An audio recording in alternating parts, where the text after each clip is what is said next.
নীলিমার সংসারে স্বাগতম জানাই সকলকে। আজকে আমি করব গোলা রুটি। তো কেমনভাবে করছি তোমরা দেখতে থাকো। প্রথমে একটু এটা চাল গুঁড়ি আছে, চালটাকে আমি ধুয়ে রেখেছিলাম, 5-6 বার করে ধুয়েছিলাম চালটা। ধোয়ার পর এটা সারা রাত্রি ভিজিয়ে রেখেছিলাম। চালটাকে ভিজিয়ে রাখার পর এটা মিক্সারে পেস্ট করে নিয়েছি। এই যে এটাকে পেস্ট করে নিয়েছি মিক্সারে। ভিডিওটা অনেক বড় হয়ে যাবে, তার জন্য সবটা আমি দেখালাম না। লবণ দিলাম,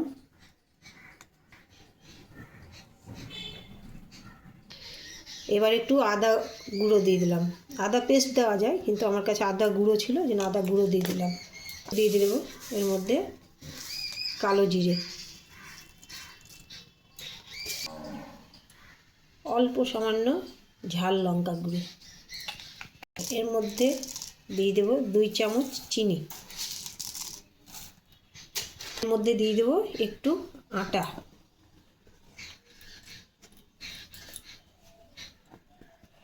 না আটা জানি। এবার সবটাকে আমি মিশিয়ে নেব। এটাকে ভালো করে ফেটে নিতে হবে। এটার মধ্যে জল লাগবে, যেহেতু এটা পুরো হয়ে গেছে, এটা জল লাগবে।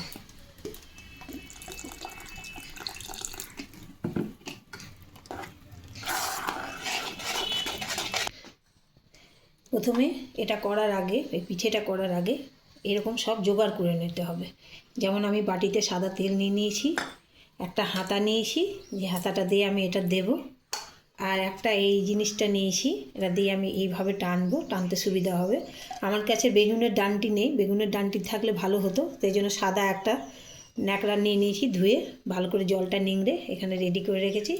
এবার এই ন্যাকড়াটা করে আমি এখানে তেল বুলিয়ে দেবো। একটা ননস্টিক তাওয়া নিয়েছি, তাওয়াটাকে হিট করে নিয়েছি। হিট করার পর এবার এটার মধ্যে আমি তেলটাকে ভালো করে প্রথমে বুলিয়ে দেবো। প্রথমটা ভালো করে বুলিয়ে দেওয়ার পর দ্বিতীয়বার আর অতটা না দিলেও হবে। এবার যতবার পিঠেটা করবে, গোলা রুটিটা যতবার করবে, এইভাবে চাল গুঁড়িটাকে, মাখাটাকে নেড়ে নেবে। নেড়ে নিলে তলায় পড়ে থাকবে না চাপ হয়ে। এবার এক হাতা এইভাবে দিয়ে দেবে। দেওয়ার পর এটাকে, এই যে এটা নিয়েছিলাম, এটাকে দিয়ে সুন্দরভাবে এটাকে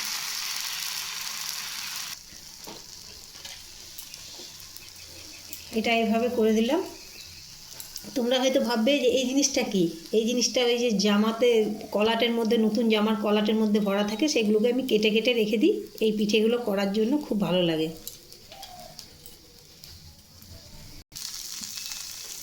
এবার আমি আস্তে আস্তে এটাকে সাইডগুলো ছাড়িয়ে নেব।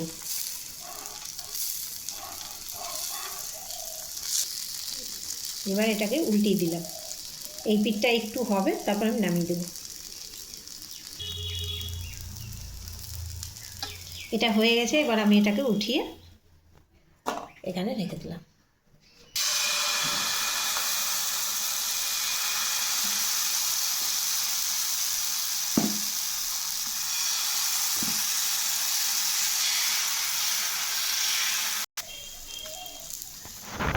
আমি একটু তেল দিয়ে দিলাম, ন্যাকড়া দিয়ে তেল দিয়ে দিলাম। এই যে সাইডে সাইডে, প্রথমে সাইডে সাইডেরগুলো ছাড়াতে হবে।